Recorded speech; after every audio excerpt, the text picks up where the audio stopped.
was making a change, and yeah, that wasn't supposed to happen. Greetings, everybody, from the beautiful San Francisco Bay Area. We are live. We're looking at rules questions. Why? Why are we doing that? Oh, this is going to be a brief one as well. My workload is unending. Let's put it that way. Right. So I asked that poll question. Why did I do that? Because I can. Let me see. Did I ever figure out how to, like, if I do this, is that the poll question? Let's see. Okay, let me try this. Why? Again, because I can. I go here, and I say, we're looking at Google Chrome. We're looking at the show, and we are looking at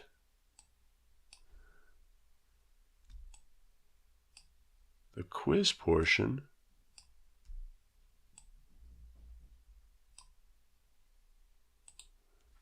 It's not showing. Why not?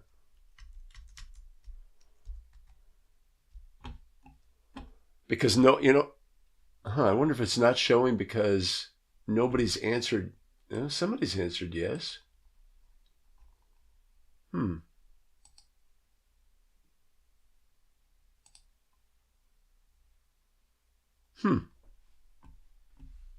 me go back.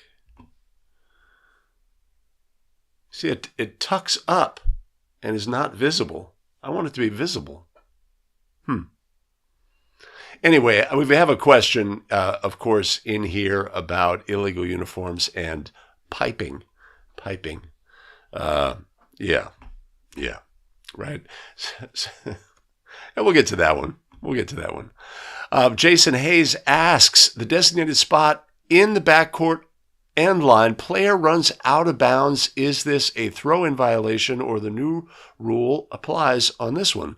Right, I don't think the new rule supersedes existing restrictions on throwers and throw-in situations. Oh my God, I have to get rid of this off screen here. I see myself doing this, 5 seconds later. It's very distracting.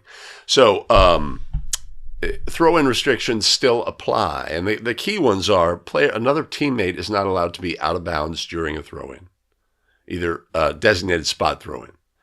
So if we have a situation where a player runs out of bounds, obviously we had that play on 5 Play Friday just a few weeks ago here in the young basketball season.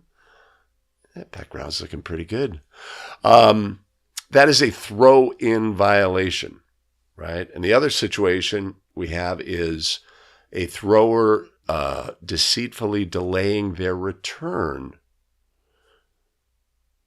Player technical foul, right? Throw in, pass the ball, pass, player stays out of bounds, passes back, player steps in bounds after the defense has lost track of them. They are wide open for a 3-point goal, right?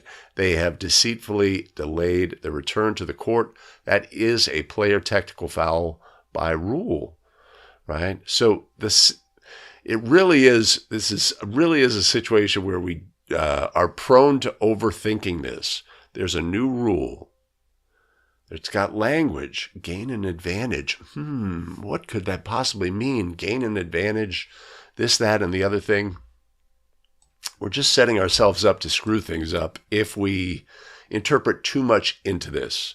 This is simply a player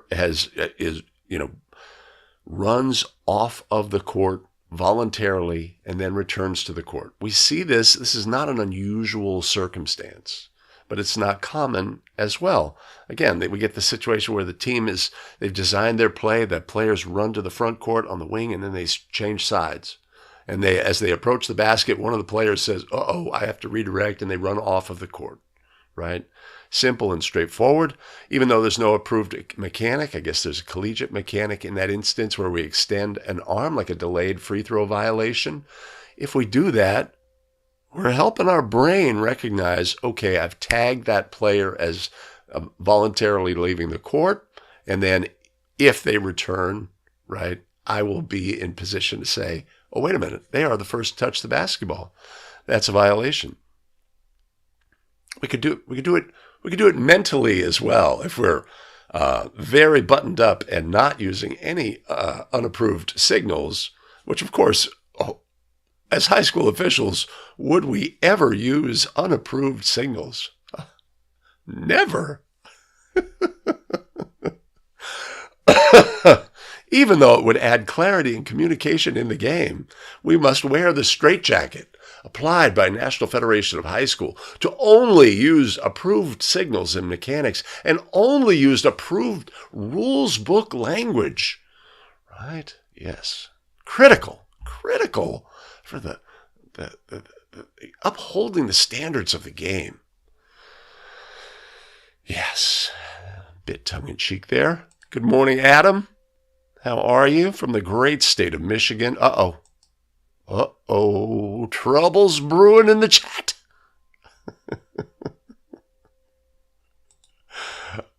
Peace offering. Road-weary Mark Asmussen headed home after a trip to the Bay Area. We just, I don't know if you experienced it. We had some rain last evening, and first rain of the season.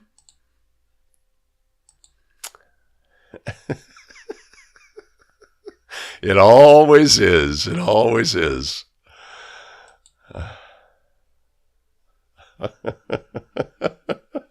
Fair enough. Fair enough. I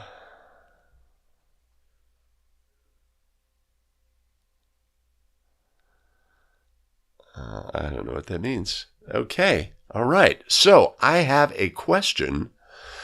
So Jason Hayes provided me these questions in a PDF format. And the way it was formatted, one of the questions got truncated.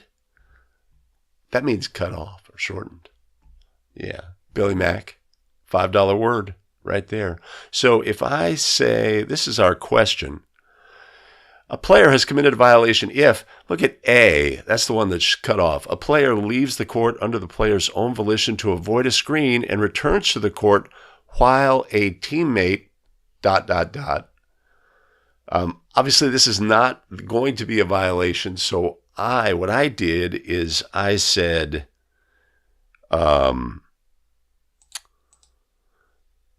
while a teammate is dribbling the ball. I assume that's a logical, if you've seen that question and you can recall what the teammate was doing, holding the basketball, dribbling the basketball. I mean, I'd like it to be accurate, but at the same time, it's not the correct question, or the correct answer. Nor is it an answer in the form of a question. Okay. Hey, I think I'm going to do something here. Hold on a second. Sausage being made. Avert your eyes. Avert your eyes. I'm going to add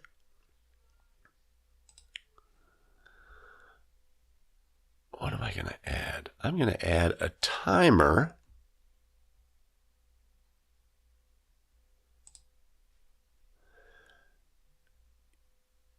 Yeah, and that's going to be 10. It's going to auto start. I'm going to add that to the screen. I'm going to put that up here very discreetly. So that way, after the show starts, I have a little visual cue. Hey, stop yammering and get on with the business. Yeah, I like that. I have skills. I don't have to always rely on my tech team. It's true. It's true. I have some skills. Nobody's got what our dribbler is doing on that play. Yeah, so I'm going to stick with dribbling the ball. Obviously, there was no pass made to the player who left the court. Okay, let's go. We're 10 minutes in. I'm going to go there. Yeah, I like it. I like it a lot.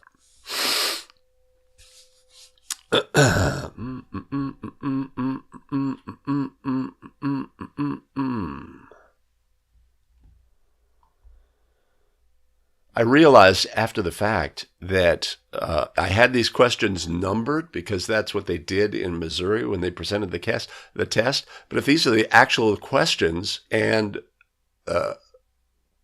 local bodies when testing or state bodies when testing are using the questions but in a mixed fashion, having them numbered doesn't make a lot of sense. So I realized after the fact, I'm just going to keep with the numbers just because, so I don't have to go back and do the whole thing over.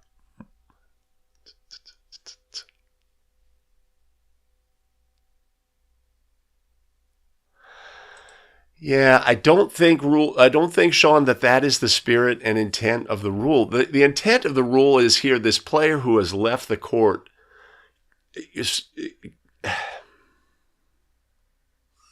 know what I'm saying? Okay, they return to the court, and the dribbler up top, dribble, pass to that player. I still think that is a violation. That is the intent of the rule, not allowing the player to gain their advantageous position by running off of the court. I think that's the situation. But do we have any clarity whatsoever other than just the rule and one interpretation play, I think? Which I'm going to do a show on interpretation plays. I got to do it, right? Why not? Maybe I could fill in Monday, Tuesday, Wednesday, Thursday next week as well. Well, I guess on Monday I've got the throw-in masterclass. Don't want to miss that as a live stream viewer. All right. Yeah. I think bottom line is we're guessing, right? So this mimics the NCAA women's rule. Great. I'll go and look at all the case plays for NCAA women's. No.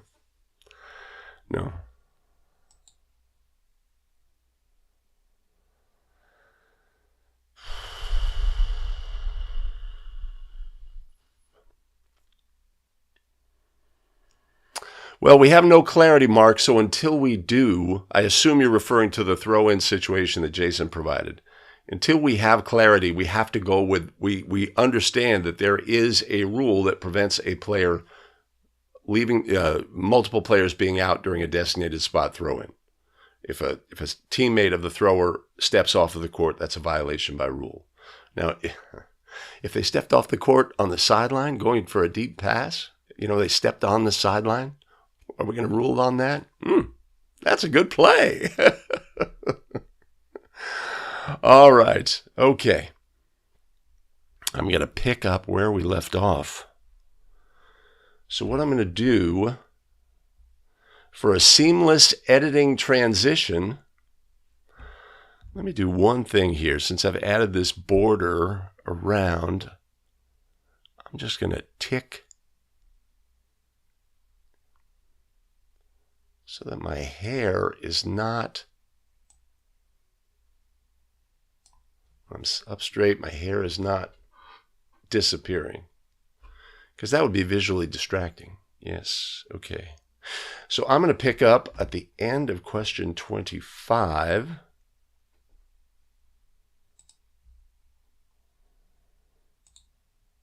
Right, we were here. I'm going to go here, and I'm going to go here,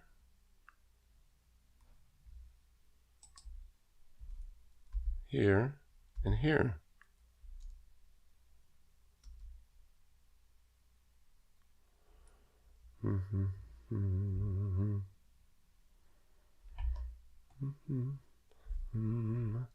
And then we'll go here. And that's where we were. We'll go there. And we're ready to look at our next question. If an opponent reaches through the throw-in plane and touches the ball while in possession of the thrower, A, it is a technical foul, B, it is an intentional foul, C, it is a legal play, or D, it is a common foul. An opponent reaches through the boundary plane during a throw-in and touches the basketball while it's in the possession of the thrower. Is this a technical foul? And what kind of technical foul is it? Is it? These are the answers we need to know, right? If a player, a defender, opponent of the thrower, violates the boundary plane, reaches through the boundary plane and contacts the basketball, this is a player technical foul by rule. We had a previous play where the player extended the ball through the thrower extended the ball through the boundary plane, and our defender, opponent of the thrower, contacted the basketball. That's a legal play. But to violate the boundary plane by reaching through and then contacting the basketball is a player technical foul. And in addition, if there had not been, or even if there had, would there be a warning for delay on the team? So a team warning for delay would also accompany this. And of course, as we know, if a team warning for delay had previously been issued and all of this activity takes place, the fact that the second infraction of violating the boundary plane would result in a technical foul is set aside. And we simply go with the player technical foul in this instance. That is our correct answer, A. It is a player technical foul by rule. Next question. A uniform jersey may have which of the following? A, an American flag anywhere, provided it does not exceed 2 inches by 3 inches. B, side inserts of 4 inches, 2 inches on each side of the seam, and piping not to exceed 1 inch, or all of the above. We love uniform questions, right? There's a lot of uniform restrictions, very meticulous uniform restrictions. Are these directed predominantly to the officials who are officiating the game of basketball? Or are these predominantly focused on uniform manufacturers, right? Look at Rule 1, which has lots of guidelines about the way the court should be constructed, etc. Is that for the officials' sake who will officiate that game for the most part? No. They're guidelines for others who have to create courts, or in this instance, create uniforms, right? That being said, let's take a look at C, piping not to exceed 1 inch. Who amongst us has not assessed a direct technical foul on a head coach for excessive piping and said, "Coach, I got some hot tea for you. It's piping hot, and that's on you," right? Who has not done that, right? Ridiculous. Ridiculous. Our correct answer here is A. No, our correct answer here is D. All of the above. All of these are true. That we are given guidelines for what the size of the American flag should be, what the width of side panels should be, the fact that they're 2 inches on each side of the seam, right? Who's that really directed to? Uniform manufacturers. All right, moving on. Next question. While there are exceptions, a quarter normally ends when? When does a quarter end by rule? Not all high school gyms have lights on the backboard. If we do, that's a plus. That's great. It's great for us to have that as officials on the court. In the absence of lights sounding, they take precedence. If the lights illuminate, the time has expired.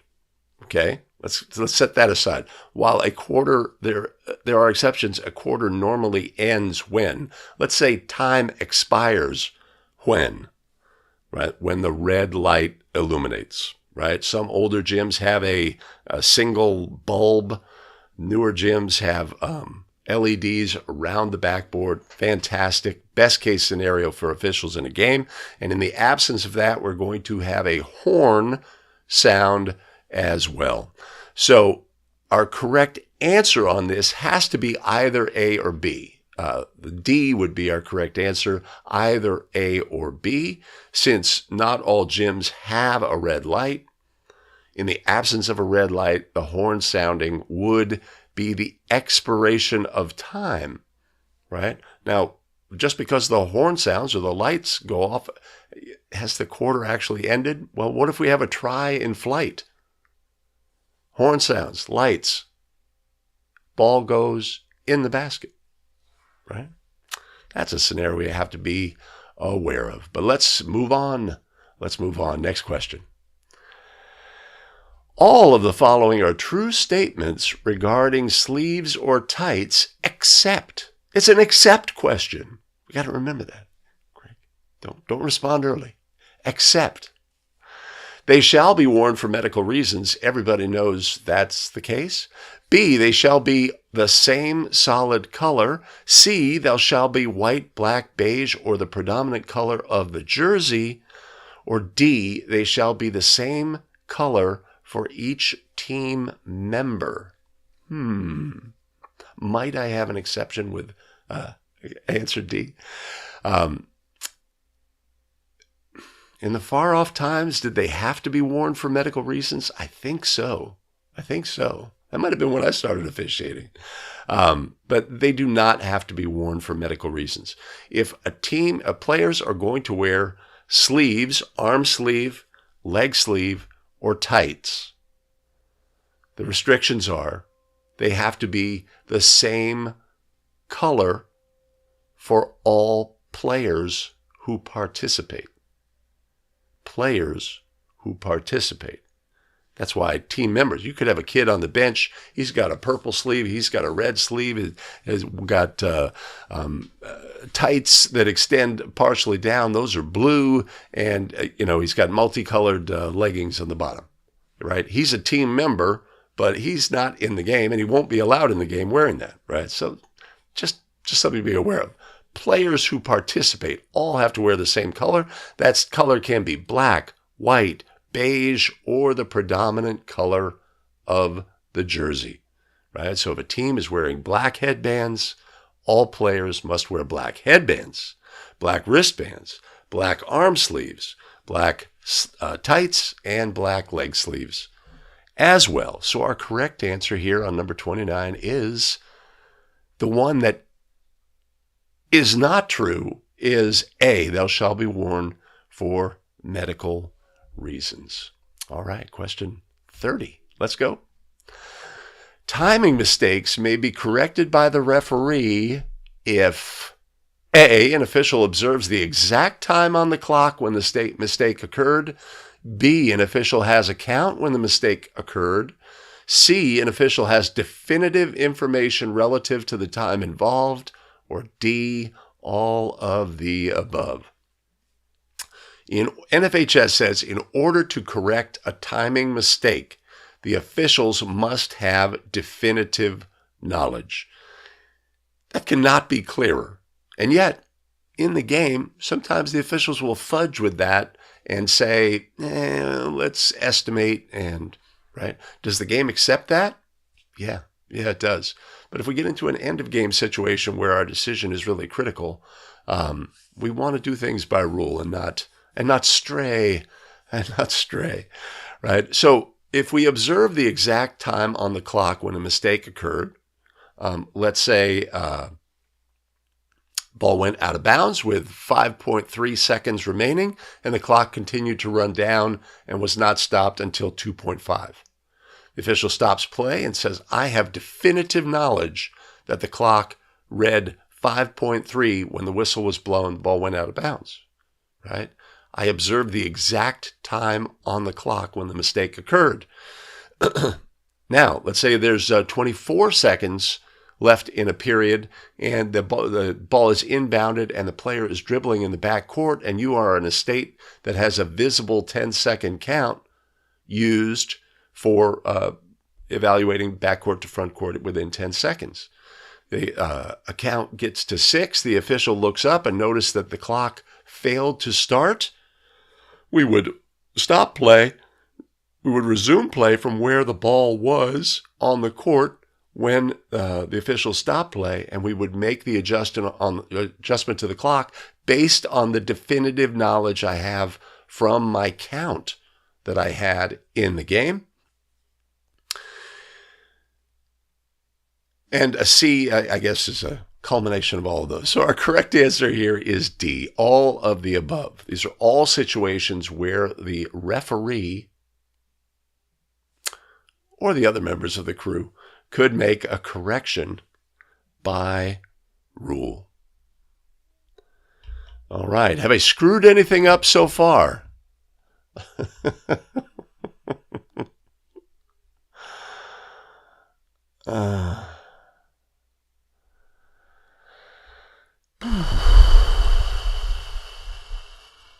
Oh, absolutely. Absolutely. And I guarantee you, Adam, I guarantee that many officials are going to overthink this new rule, and they are going to misapply the rule relative to situations where it should not be applied. And part of that is because the training that these officials are getting from their associations is confused and not clear. I believe that is what's going to happen.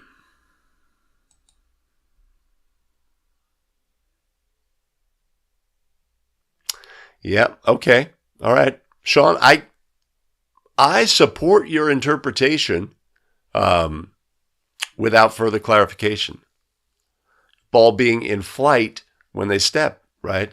Players, let's think it through, right? So our player goes out of bounds and they return to the court. Ball's up top, players dribbling. They dribble once, twice, 3 times, 4 times, 5 times, 6 times, move to the wing, pass to the player in the corner. Is that a violation? Right? That wouldn't be a violation just because they left the court and were the next player to touch. Right? So does the ball have to be in flight? That's a great, great question. That might be the correct answer. And if it is, man, does that make things really simple? Oh, I like it. I like it. Yeah, so I'm gonna do those case plays. Yeah.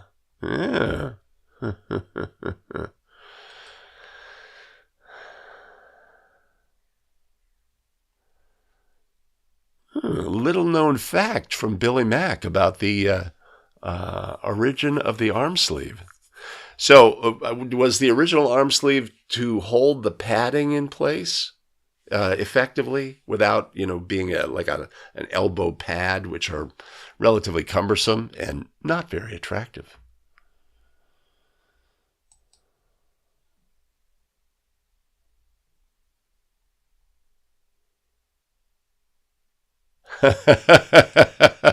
On January 21st, my birthday, not his birthday, my birthday.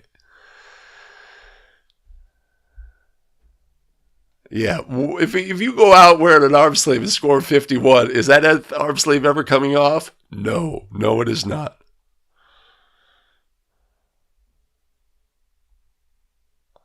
Well, thank you for that little history, Billy. That is actually a great story. Yes. I agree. Yes, Adam. Yeah. So that's going to really be a point of, I would say we really have to pregame that. And you can't take anything for granted. I've got a partner. I've worked with him for years, right? We're having a pregame, and we don't discuss that. And then we go out on the court and say, oh, no, what are you doing? Well, they had a misinterpretation, or the instruction they received was poor. All right, David, if you are here, then we're going to move on to what's next. After an out-of-bounds violation, and the offensive team will retain possession in their front court, A, the throw-in will be at the nearest spot 3 feet outside the lane line on the end line. B, the throw-in will be at the nearest spot on the 28-foot mark along either sideline. C, the throw-in shall be from the spot where the ball went out of bounds. Or D, none of the above. Of course, we have a new rule in 2023, National Federation of High School, 4 designated throw-in spots in the front court. Our guidance is very simple and straightforward. If the ball went out of bounds, the resulting throw-in spot will be at the spot where the ball went out of bounds. Out of bounds, spot nearest the violation. Everything else, any other stoppage of play, one of the 4 designated spots. It's that simple. If we just take that understanding with us onto the court, we're not going to make mistakes. At the same time, early in the season, do we expect, we get an out-of-bounds spot, we're like amped to use our 4 spots, we go there.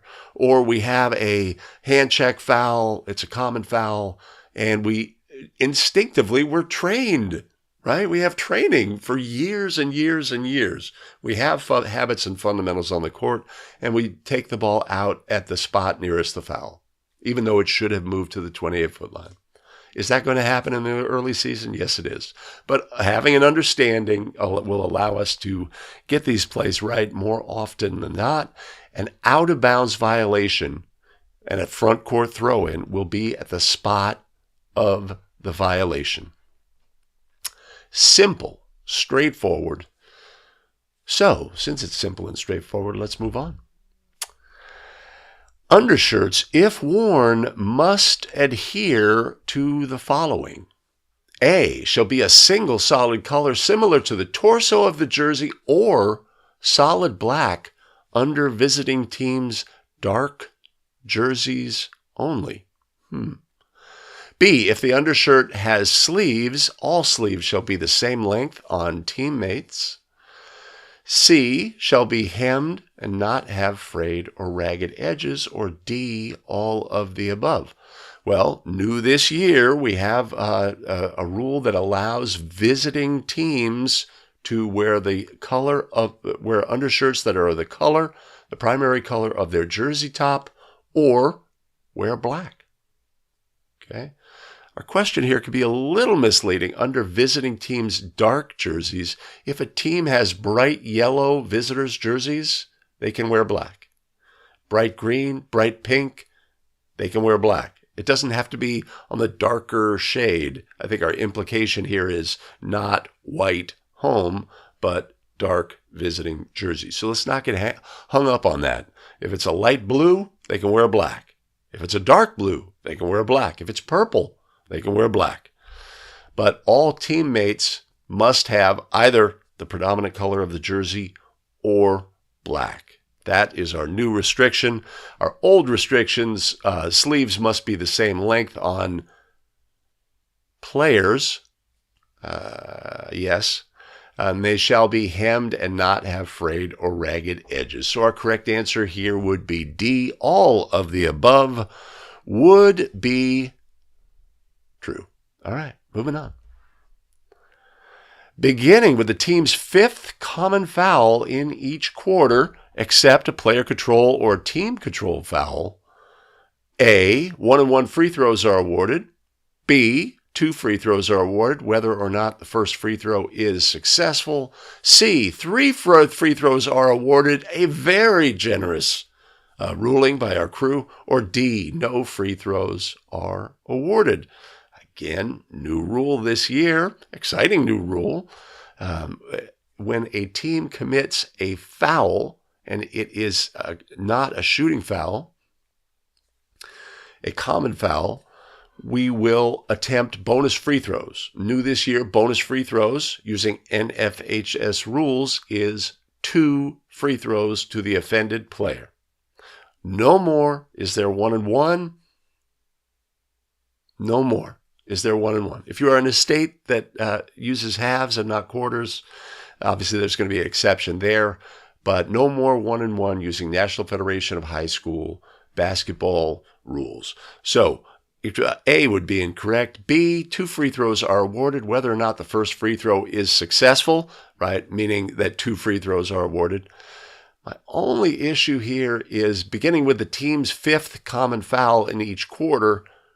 That's imprecise language. If the 5th or greater foul is a common foul, right? So we could have shooting foul, shooting foul, shooting foul, shooting foul. Team has 4 fouls, and the next foul is a hand check, a common foul. That would result in bonus free throws. We don't have to have actually 5 common fouls. That's all I'm going to say about that, because I love to pick the nit. Here we go.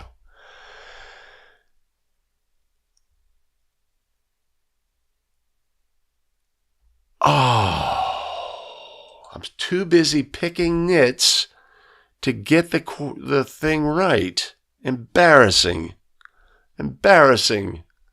Officials' mistake. We have a stoppage in the front court. We're going to go to one of the 4 spots. I'm going to do this.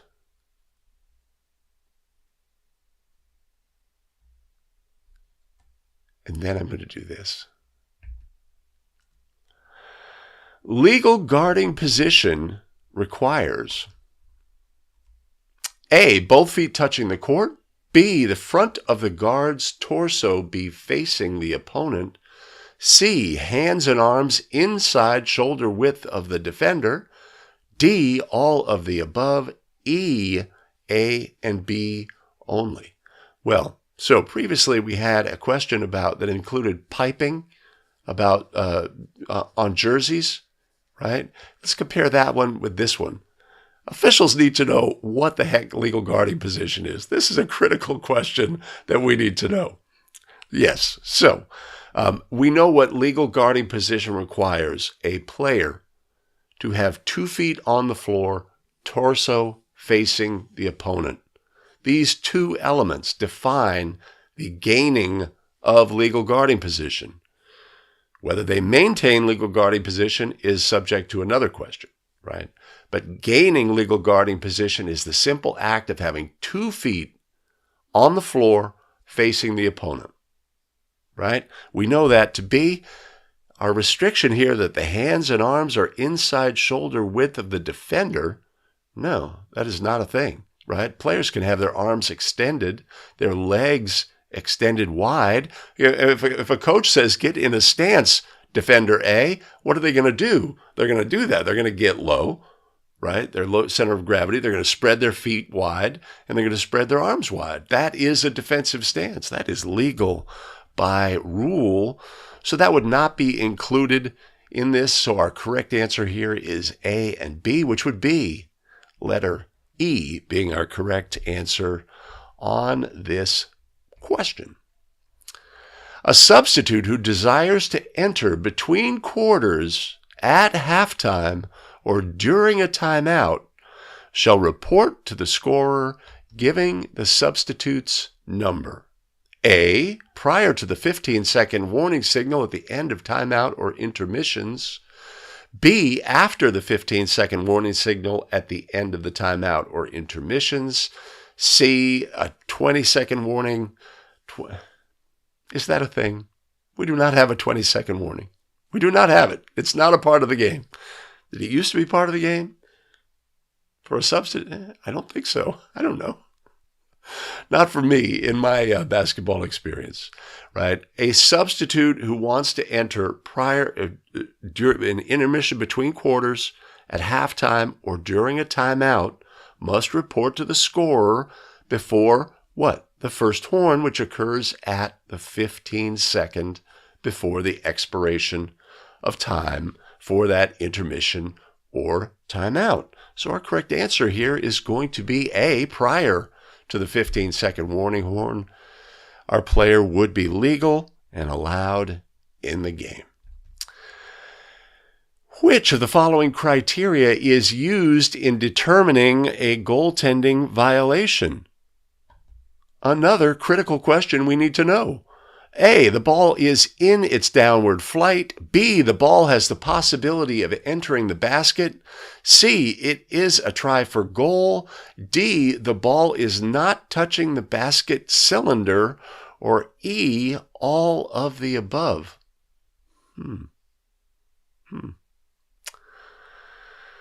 This presents a conundrum, this question, for me.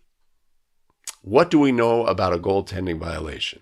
By rule, has to be a try for goal, has to be on its downward flight, has to have a chance to go in. Those are the three criteria in which a goaltending violation would be possible.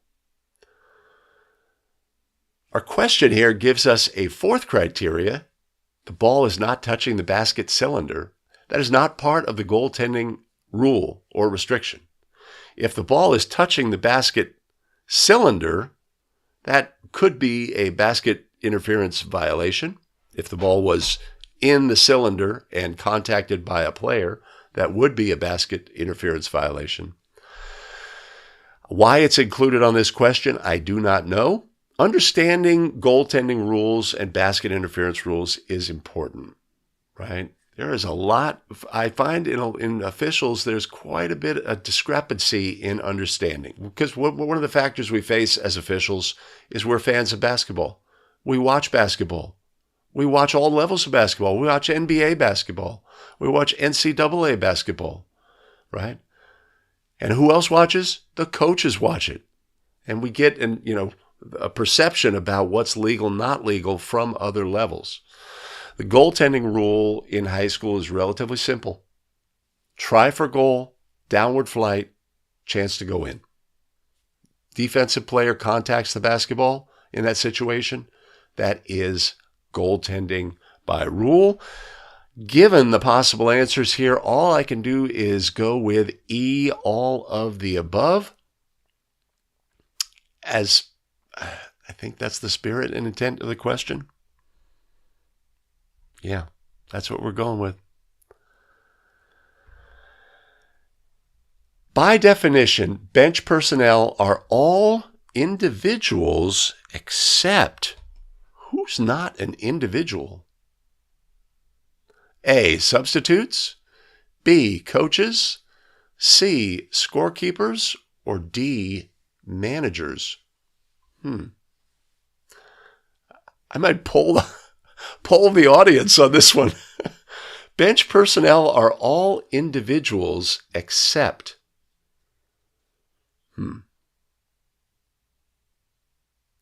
Well, the obvious distinction here is a scorekeeper. A scorekeeper is at the table. They are part of our officiating crew. They are not bench personnel by rule.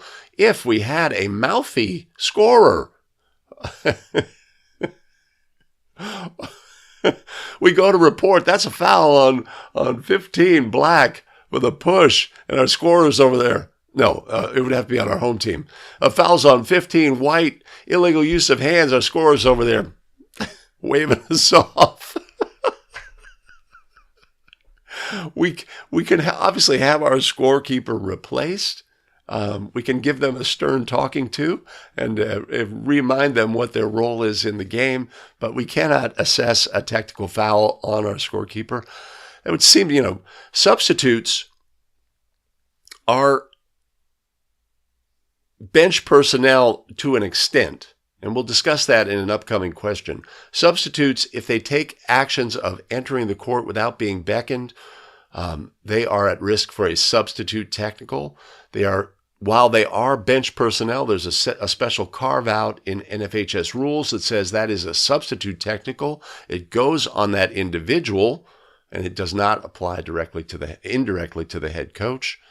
So on this question, though, our answer, we're going to go with scorekeepers as not being individuals. All individuals except they would not be bench personnel. Yeah. I think I read that question wrong. I read it, by definition, bench personnel are all individuals except. Instead of bench personnel are all individuals except. I'm going to redo that question. Why? Because I can.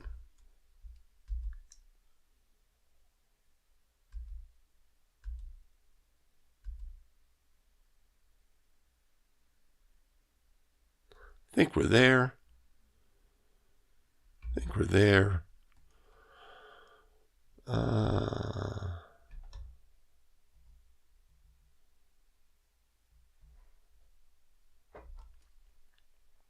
By definition, bench personnel are all individuals except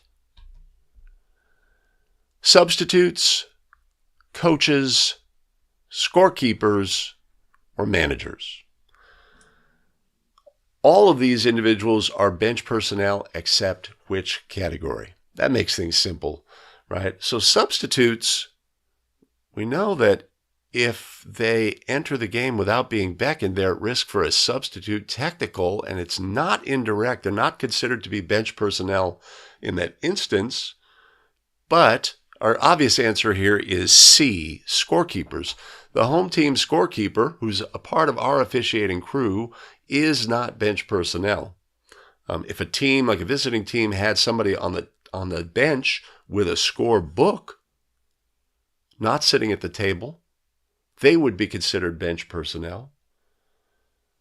But a scorekeeper is part of our officiating crew. If we have bad behavior from a scorekeeper, we can address it in a number of ways. Stern talking to, we cannot have that tonight. You can't be shaking your head, waving me off. Can you imagine? Etc. Right? They have expectations for decorum on their part, even if they do disagree with our calls. But anything that we do with the scorekeeper is not a reflection on the team. So our correct answer there is C, scorekeepers. Now let's just address the substitute situation, right? Now we're going to have another question coming up, so we'll move on to our next question. A substitute free throw is awarded to A1, A, if B violates and A1's attempt is unsuccessful, B, if A1's foot touches the free throw line during the free throw, C, if A2 commits a foot pushing foul on B2, or D, if B1 violates and A1's attempt is successful. Okay, A1 will be awarded a substitute throw-in if the opponent of the thrower in a free throw situation violates.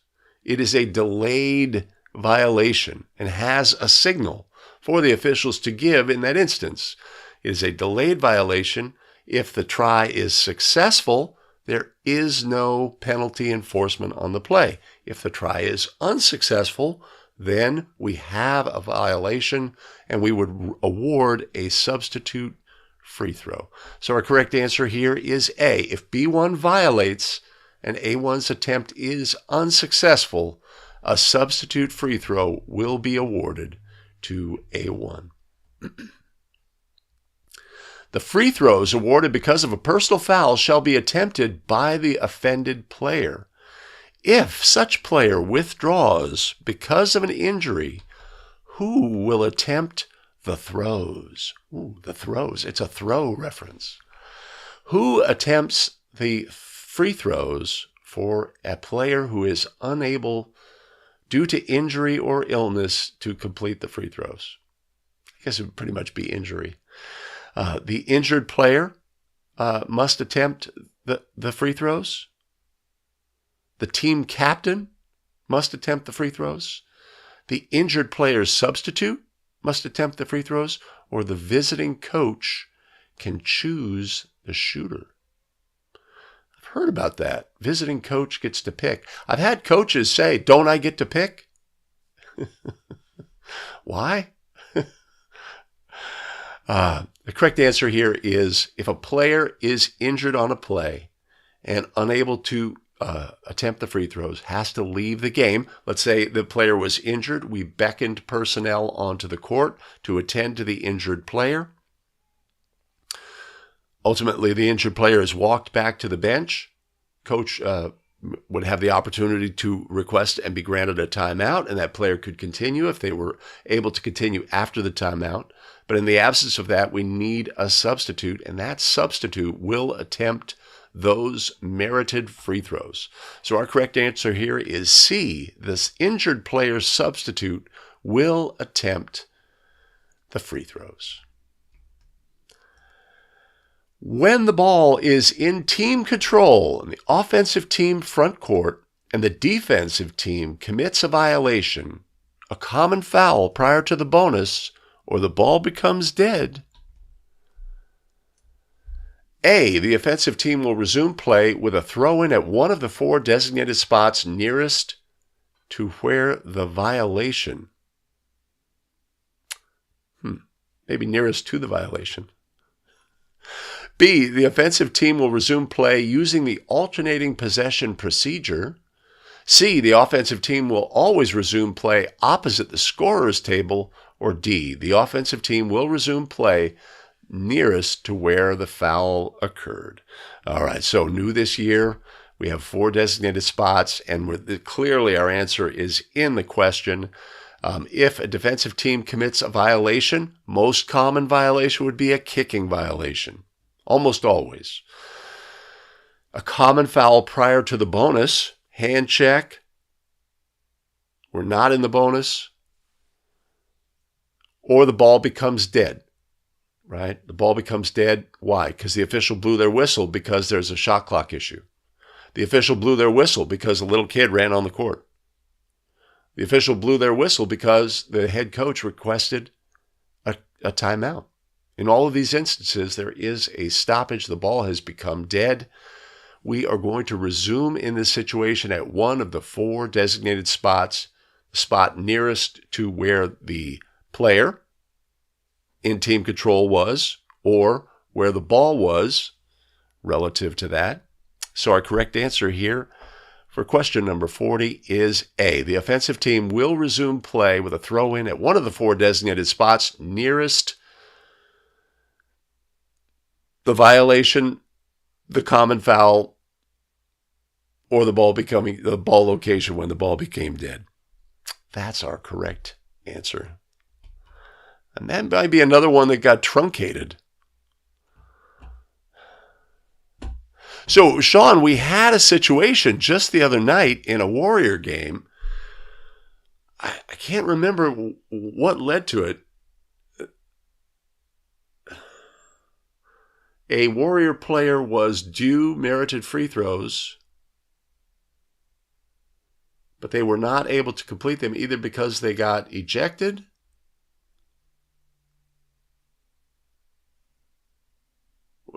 maybe it was Draymond got ejected for he was not in a shooting.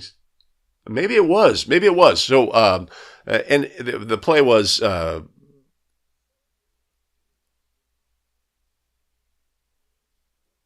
Cleveland drives to the basket. Player lays the ball in. Behind the play, Donovan Mitchell and Draymond Green.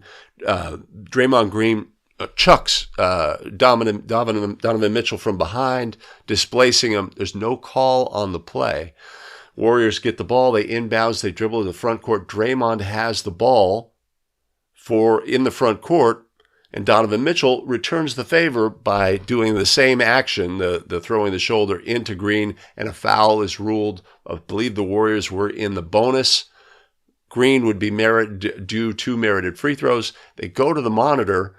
They look at the foul, and they can also, in that instance, look at the play that preceded it. And so they assessed Draymond a technical foul for the action at one end of the court. It was his second technical foul of the game. He was ejected. NBA players are ejected. So who attempts the free throws, the merited free throws? The visiting coach gets to pick, and it could be a player on the court, I believe, or I believe they brought Gary Payton off of the bench to attempt the free throws.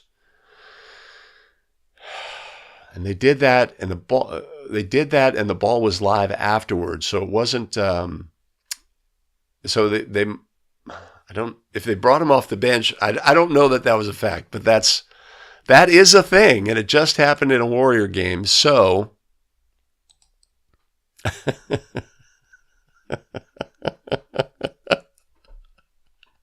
is there video? Is there video? The chaplain, he rips off his collar and comes after the official. Oh, yeah, yeah. Hey, so I was looking at video from Arkansas, right? Different part of the country from the beautiful San Francisco Bay Area, and the teams didn't appear to be private schools, but there was a team prayer after the game where everybody is kneeling at the center circle. And you ever had that in your game? I mean, obviously we have it at CYO.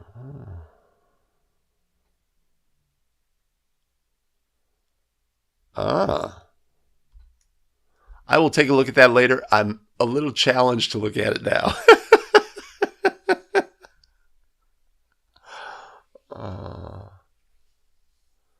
Oh, interesting. St. Anselm. There's a city in the Bay Area here called San Anselmo. Maybe that is I guess, yeah. St. Anselm. All right. Going back to there. Oh. Did I miss anything of import? Isaac's asking about trainers being bench personnel, right? So sometimes we have a situation where we have, team benches, et cetera, which is fantastic. And then we have a trainer who's available to both teams. And that trainer may have a bench set up behind the action or, some remote corner, et cetera. Would they be considered bench personnel? I would not in that instance. If they were remote, I would sort of treat it like a team mascot. If we had a team mascot on the end line who was uttering sweet nothings, ref, you suck. Ref, you suck. After a no call or something on the end line, we could take action to have that miscreant removed from the premises. But would we consider them to be bench personnel? No. But if we have a team trainer on the bench, they are bench personnel. Really straightforward. Randy is assessing an administrative technical on our question writers. How is it even possible that questions get presented that are poorly written? It just doesn't make sense to me. It would be so simple to have a vetting process.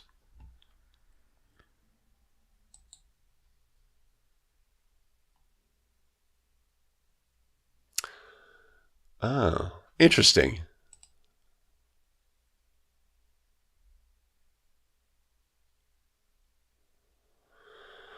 Yeah.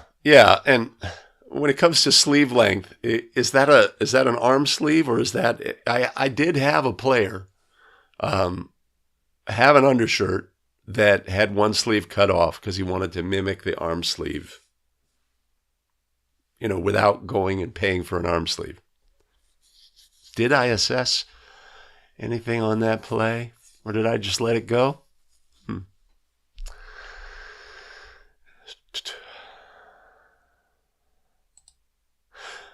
Right. My question is it done at public schools? Which, if it was in Arkansas, I'd completely understand. That's all we'll say about that. All right. Which of the following is true regarding bonus free throws? A, 2 free throws are awarded beginning with the team's 5th foul in each quarter. B, team fouls will be reset to 0 at the end of each quarter. C, bonus free throw is awarded beginning with the team's 7th foul in each half. Or D, A and B only. Okay, Using National Federation of High School Basketball rules, new this year, bonus free throws are awarded at the 5th foul in a period, in a quarter. And at the end of each quarter, with a small asterisk, at the end of each quarter, the fouls are reset to 0. So A is a true statement. B is a true statement. Almost. We would not reset if we go to overtime. There is no resetting at the end of the 4th quarter. The fact that there is ultimately a overtime period play, which is an extension of the 4th quarter, gets us out of that. But our correct answer here is going to be D, both A and B. Using National Federation of High School Basketball rules, there is no longer a 1-and-1 bonus situation by rule. All right. The head coach is responsible for personal conduct and behavior as well as substitutes, disqualified team members, all other bench personnel, or all of the above. The head coach is responsible for their personal conduct and behavior. In addition, they are also responsible for the personal conduct and behavior of whom? All other bench personnel. They are indirectly responsible for them. Disqualified team members. When they are disqualified, they become bench personnel by rule. They are responsible for them. But also substitutes. Substitutes, well, wait a minute. If the substitute enters without being beckoned, that's a substitute technical and it's not on the head coach. Right? That is an action that is separate from what we're talking about here, personal conduct and behavior. If a substitute waiting to check in is assessed a technical foul for unsporting conduct, the play happens right in front of them, a block is ruled by the official, the substitute at the table says, horrible, jumps up and waves off the ref, points at you, terrible, right? They are assessed a technical foul, and it is related to their personal conduct and behavior, not to, related to them being beckoned on the court. So our correct answer on this play would be D, all of the above. The head coach is indirectly responsible for the personal conduct and behavior of bench personnel, disqualified team members, and substitutes. Hair control devices and adornments are allowed, provided they are securely fastened close to the head and clothes.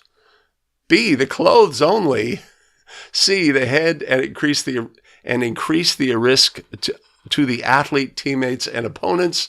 Or D, fastened close to the head and not increase risk to the athletes, teammates, and opponents. Of course, a couple of years ago, NFHS said, hey, hard items in the hair are legal and allowed, given that they are not loose, swinging, and able to increase the risk of injury for the participants in the game and the player themselves. Thus, they have to be fastened and close to the head, right? So, our correct answer here is D.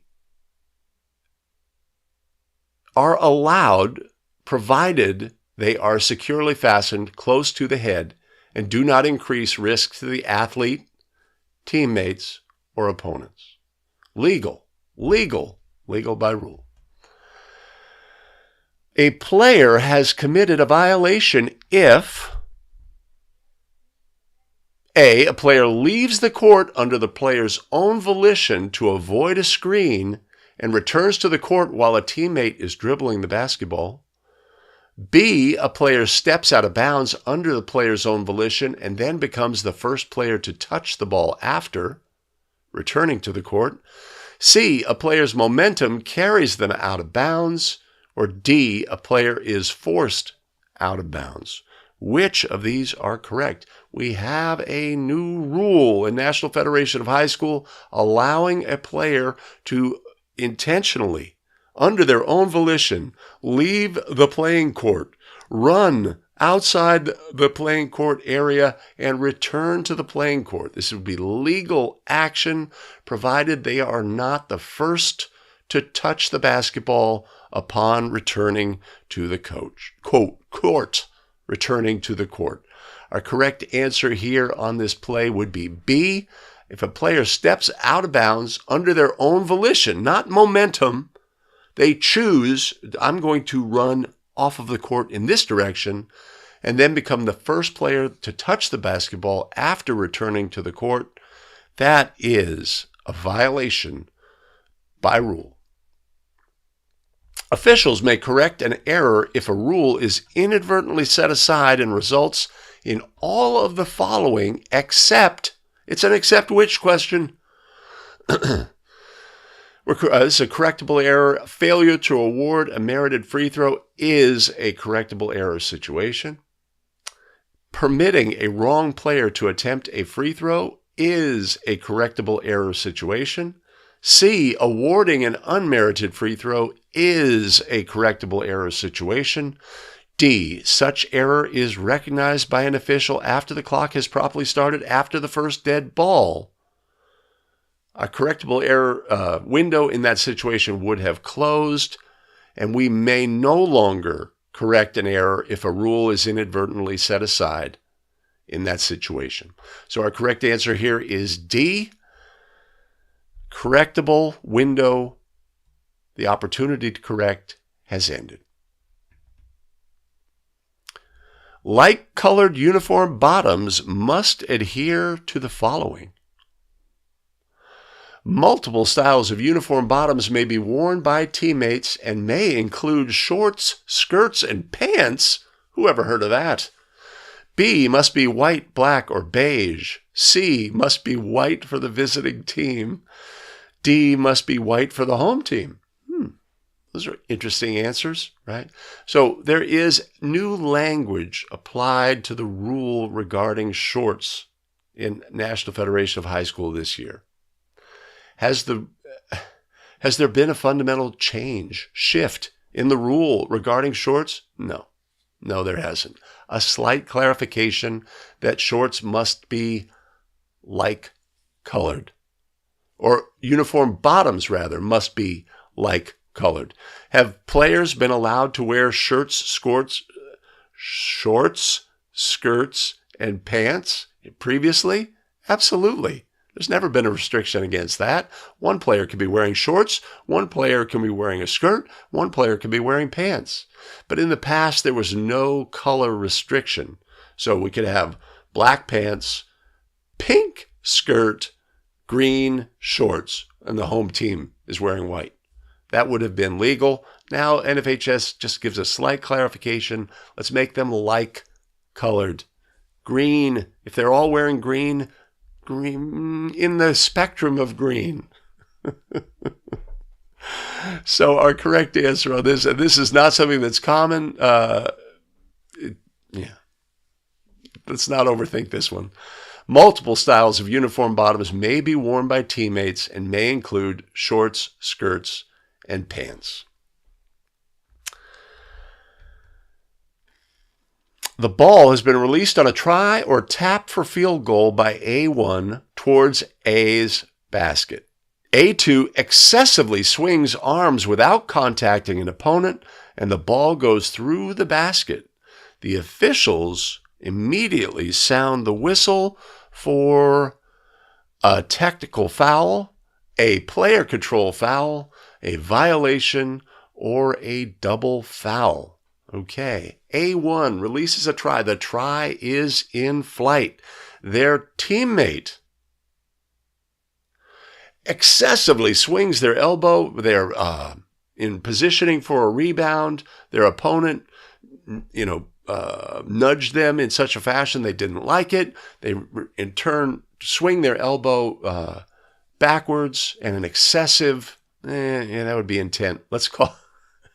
Let's say they simply are trying to clear out, and have room for the rebound. They excessively swing their elbows in the judgment of the official. What is that? Is that a player technical?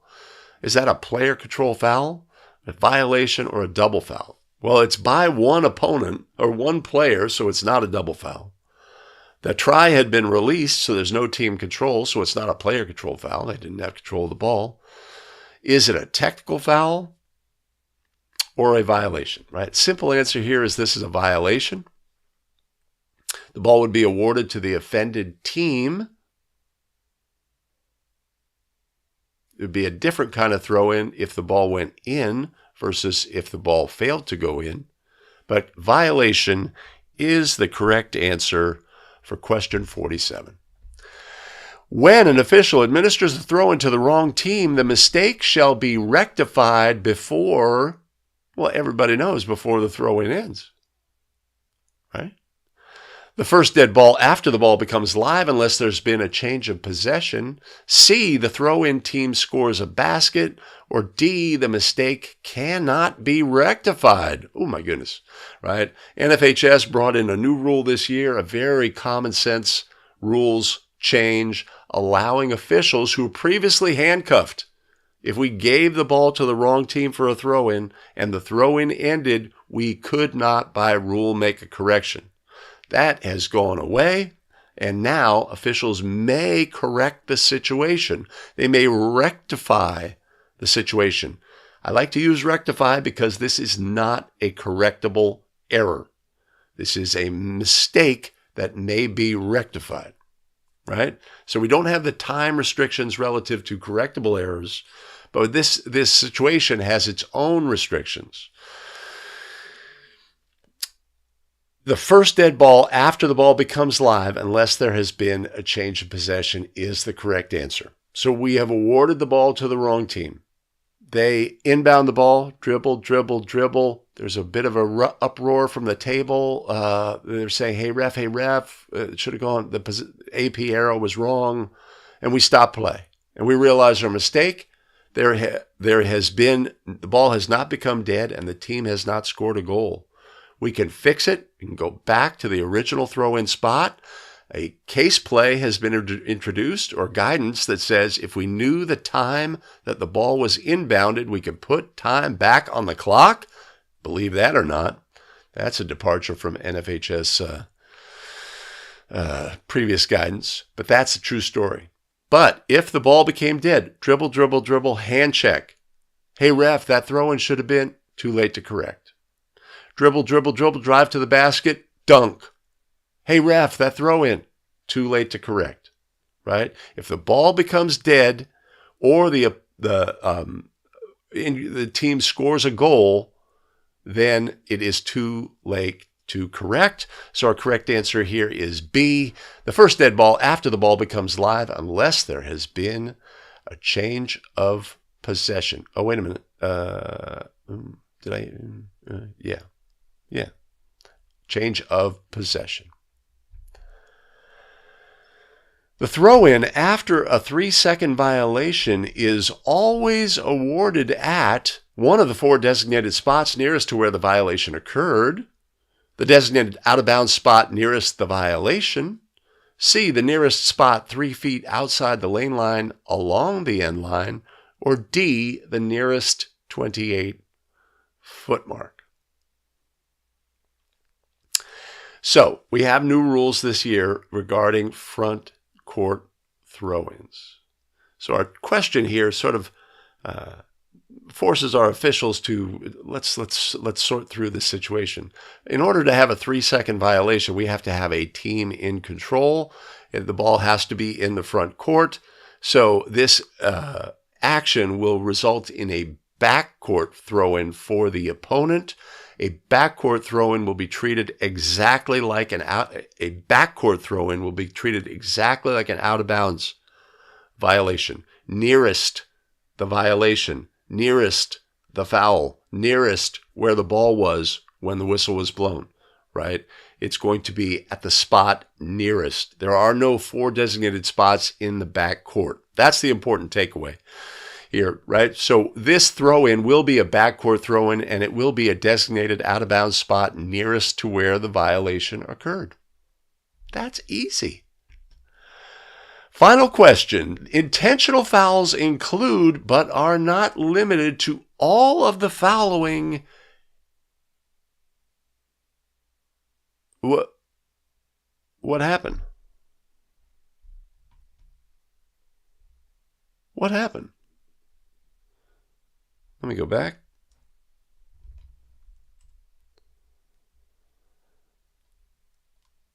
Except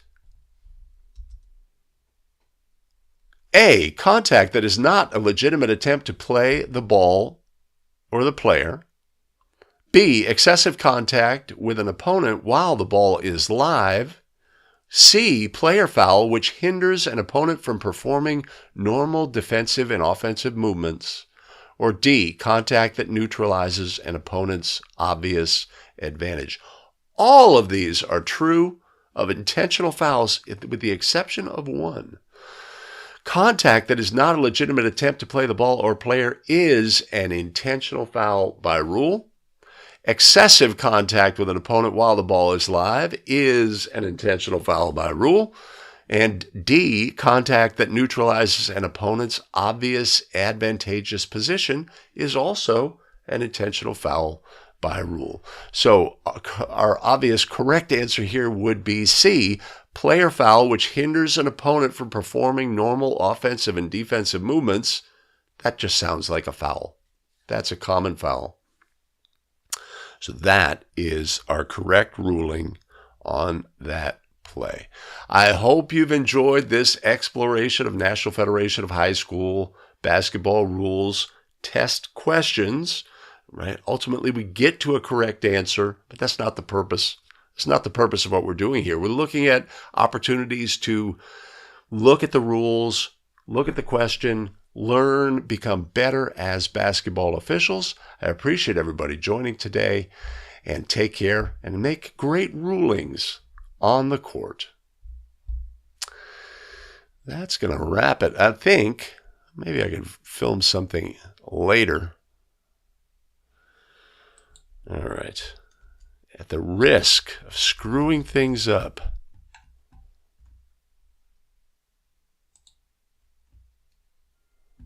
I'm going to put this here. I'm going to select this text. I'm going to copy it. I'm going to go here. I'm going to paste that. Paste that. Hold on. Hey, hold on. I'm going to go there. There we go.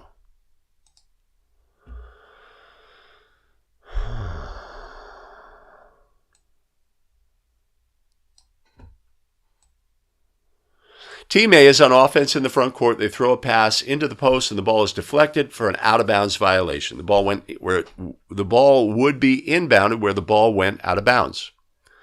Question: can Team A request a timeout and then the ball move to the baseline throw-in spot, one of the 4 spots? Right. Long story short, can they buy? Right.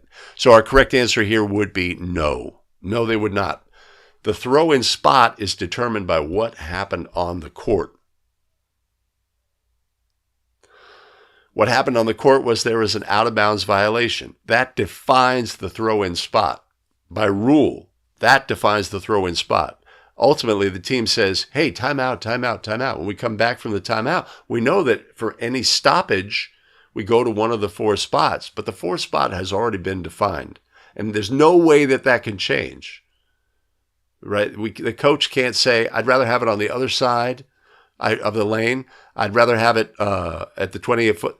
These are not options. It is set by the action on the court. Let's see. Change the alignment. I don't usually work in this text area. Oh, there it is. Yeah, I can do a little background. Ooh. Yeah, there we go. I got all the skills. Tech team be damned! Yes, I agree. I agree.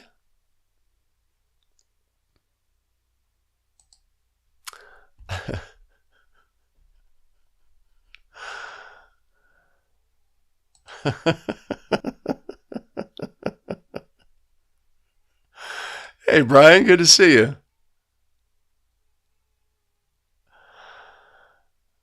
Ah, yes, yes. The rules are available online at abetterofficial.com. And Billy, right? So you asked me about those rule scenarios, rule situation. So at the website, we have the rules. And I, rather than change all of, re-import all of the rules, I found the ones that needed change or where a change had been made in the rules book, and I changed those. And then Billy pointed out a couple of situations from a couple of years ago where a change was made, and I had not reflected those. So the veracity, $5 word, veracity of the information up there is extremely good. Is it by definition perfect? Have I re-imported with brand new up to the minute rules language? No. And so that's the rules, individual rules. Now, for Billy, what you wanted was, I want all of the rules because I want to create my own document. I do have the rules 1, 2, 3, 4, 5, all the way to 10. They're listed not as a complete piece of text, but rather as here's a rule that has the complete piece of text, and then here's another rule beneath it that has, or section that has the text. So it would not be hard to go in and say, copy this section, copy this section, copy this section, copy this section, and create a document. So there's that. Okay. All right. It's 8:22. Went a little long. Timeout does not bind. Once a throw-in spot is designated, it shall not change, assuming, of course, it was designated properly. Now, so here's a situation, right? A crew assesses a hand check foul and designates the spot. It's the fourth team foul in the period, and the coach requests a timeout. The spot has been designated. There's an official standing with the basketball at the spot. We go to the table, we report. It's a 30-second timeout. It's granted, etc. Clock's running, etc. Players are ready to return to the court, and coach says, hey, well, that should be at the 28-foot line. I drew up my play for the 28-foot line. And the officials say, well, wait a minute. Right? We designated the spot, but we were erroneous in doing so. It should be at the 28-foot mark. Yes, we're going to make that change. That's a common sense situation. So when I say set in stone, we designated the spot. No, we're not changing. It would have that flexibility.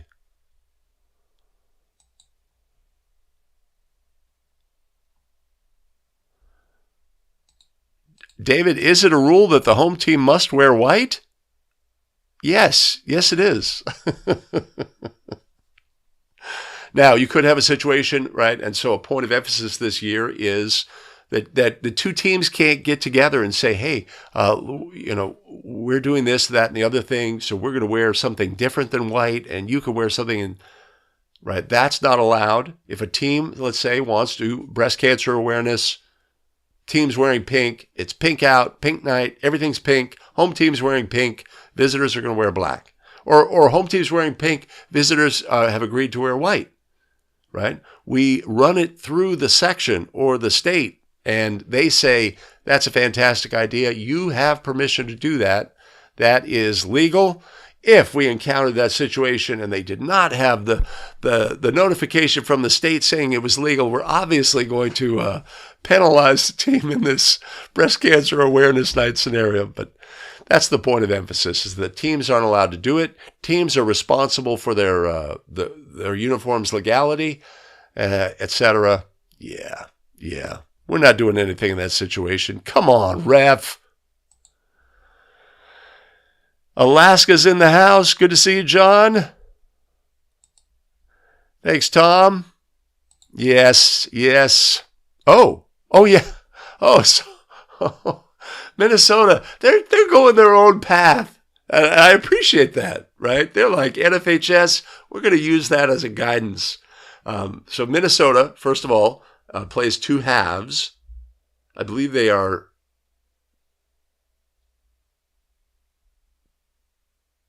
Why do I want to say 20? They play halves. They have a restricted area for high school, and they have home team wears dark. Wow. I appreciate that. I mean, because NFHS used to be so punitive, or maybe still is. You're not going to follow our rules. You can't have this. You can't have this. You can't have this. You can't have this. You're not a part of any sort of decision making. So that, 18 minutes. Thank you, Austin. But that's still, obviously more than 16 minutes.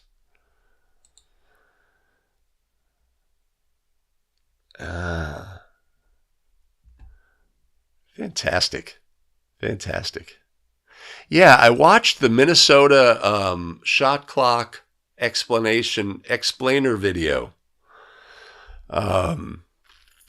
Yeah.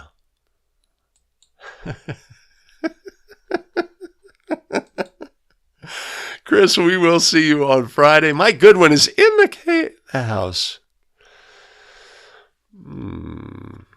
Now, if I really had skills, Mike, if I really had skills, I would say in NFHS Basketball Case Play 3.4.1, and I'd look it up, and it would show up a better official.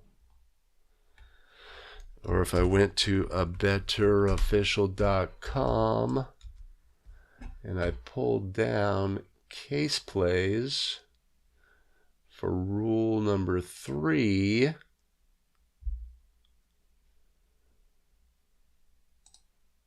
it's not working. Website's broken. Never mind. All righty. All right, I'm going to wrap it up. I beat 8:30, so there's that. There's that. So I'm going to put these 2 videos together, yesterday's and today's, and that will be a complete product. I think what I'll do is that's going to go up on go.abetterofficial.com. That's a website where we create courses for basketball officials to get better. And we have put our rules-based stuff up there. And then I think what we'll do, what's wrong with this picture, is I'll create shorter videos referencing the rules and pushing people towards that. That's my plan. That's my plan. Hi, Tonya. Good to see you. You are welcome.